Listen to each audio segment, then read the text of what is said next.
Alex Dunne's gonna be okay. He's gonna be fine. He's gonna be a-okay. Nothing bad's gonna happen to him. He'll be fine, as the title suggests.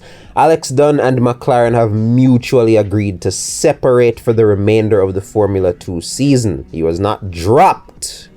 A couple people on the internet saying he was dropped. He was not dropped. They separated. And in my mind, you don't mutually separate from a team unless the team knows you're going somewhere else and they're like, all right, your tenure with us is over. Goodbye. He's still going to be on the F2 grid, just not backed by McLaren. And there's a reason for that. It's because he's found home elsewhere in my head. Right?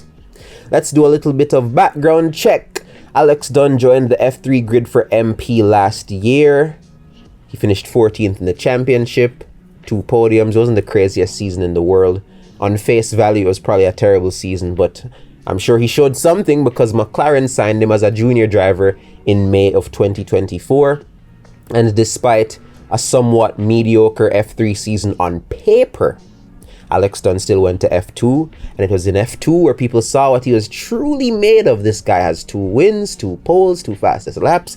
He led the championship at one point this season. As Islands, Alex Dunne takes his first win. Perfect performance from Alex Dunne, and he's going to charge his way to his second feature race win of the season. He had a great start to the season. It's kind of fallen off now, and he's sunk down to 5th in the standings. He's probably not going to win the championship. He's too far away, but he's shown himself to be quite the racing driver, an aggressive one that may need some fine-tuning, but one that ultimately has pace, and that's where Alex Dunne sits right now.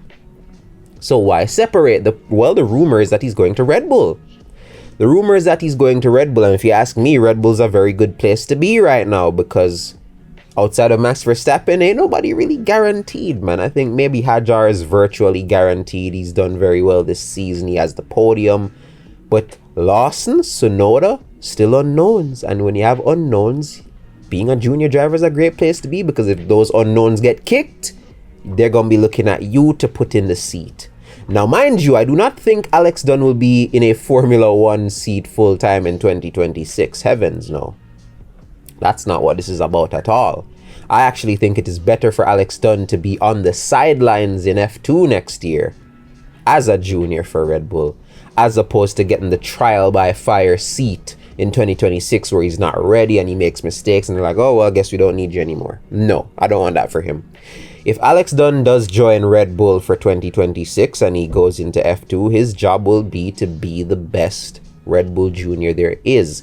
It won't even necessarily be to win the F2 championship, because I think Dunne will do well enough next year that he'll get the super license guaranteed. I don't think he got any super license points from F3, which was bad. He's definitely going to get a good amount from this F2 season, providing he finishes 5th or higher. So that means next season he just needs to do equally as well, and he'll get the super license. So that's not the problem here. It's just proving himself. Yeah? With Lawson and Tsunoda, there are a lot of unknowns about them, whether or not they're going to get a contract extension. I'm pro Lawson getting a contract extension, and I'm not averse to Tsunoda getting one either. I think Red Bull should keep the lineups they have right now and give them another go come next year, but that's just me. I've seen a couple other creators say the same thing. I think we're all thinking on the same wavelength where that's concerned, but that's where Alex Dunne and Arvid Lindblad come in for Red Bull, because if they're both going to be with the program next season, they're going to have to duke it out to prove to Red Bull that they deserve to be in Formula 1. And maybe it will end favorably for both and they both get promoted for a 2027 seat. Or maybe it doesn't and only one of them gets promoted. I don't know. But the ball is in Dunne's court. I think Dunne needs to do more than just be better than Lindblad, quote unquote. He needs to kind of destroy him, because Lindblad's being seen as the young Verstappen heir, the 17-year-old kid that was the youngest F3 winner ever, youngest F2 winner ever, one of the youngest people to ever drive a Formula 1 car in a practice session ever. Yeah, he did it at 17 in Silverstone, thanks to the special license that Red Bull gave him. Lindblad is one of them guys, man. They really, really back him. And so for Dunne, it's going to be a challenge for Dunne to usurp that. It's going to be hard for Dunne to overthrow that. He's going to have to destroy Lindblad, in my opinion. But that's just if he goes to Red Bull. But the question is, where else could Dunne go? Yeah? If you go to Red Bull, there's obviously an opportunity for a seat. But where else can he go that would give him an opportunity for a seat? Ferrari? No. Not with Behrman lurking around. Yeah, I mean, can't really think of anywhere else, man. Maybe Aston? I mean, I think any team would be lucky to have Alex Dunne. Except maybe McLaren. McLaren don't need Alex Dunne. McLaren didn't even need Bortoleto, and he was a back-to-back junior champion. Yeah? Because why? McLaren have the best car in the sport, and they have 2 drivers that are 1-2 in the championship. There is no need to prioritize a junior at that time, especially given how long the contracts are and how young Norris and Piastri are. There's really no need to shoehorn a junior into that lineup, you know? As if they didn't do it with Bortoleto, there's literally no reason to do it with Alex Dunne at all. Yeah?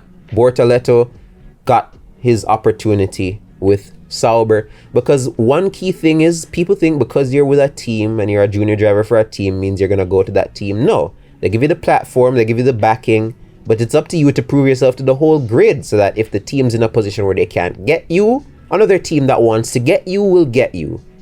Bortoleto did that in F2, and now he's with Sauber. That will become Audi, which will be a works team that he'll probably be the face of. And I think Dunne's doing that right now. He used McLaren's opportunity that they gave him. He cooked in F2, and now Red Bull probably want him, and I'm sure a bunch of other teams want him, but I think he's going to go to Red Bull. If he goes to Red Bull, he's going to have a tough task ahead of him, but I think Dunne's good enough to step up to the plate. Whether he wins, whether he succeeds, fails, who knows. But there was nothing at McLaren for Dunne except those FP1 sessions. There was no seat guaranteed. There was no seat dangled over his head. There's no promise of a seat. Maybe a seat in hypercar, but that's 2027. Maybe a seat in IndyCar, but again, Alex Dunne didn't join F2 to drive IndyCars and World Endurance hypercars. He did it to join the Formula 1 grid. And by virtue of leaving McLaren that don't have a space for him and going to Red Bull that may have a space for him, Alex Dunne has made a power move to secure his future as a racing driver and more importantly as a Formula 1 driver. That's what this is all about. This is about the pursual of Formula 1. And as a result, I think Alex Dunne will be fine, and so will McLaren. And there's no real cause for concern. I don't think I've said anything in this video that the other content creators won't say. I think everybody understands what's going on here. So this is kind of a nothing story, but it's also a story that's a seed for a bigger story in the future, which could be Alex Dunne joining the Formula 1 grid in 2027. That's your unscripted. I'm the unpaid intern. Thank you for watching. See you in the next one.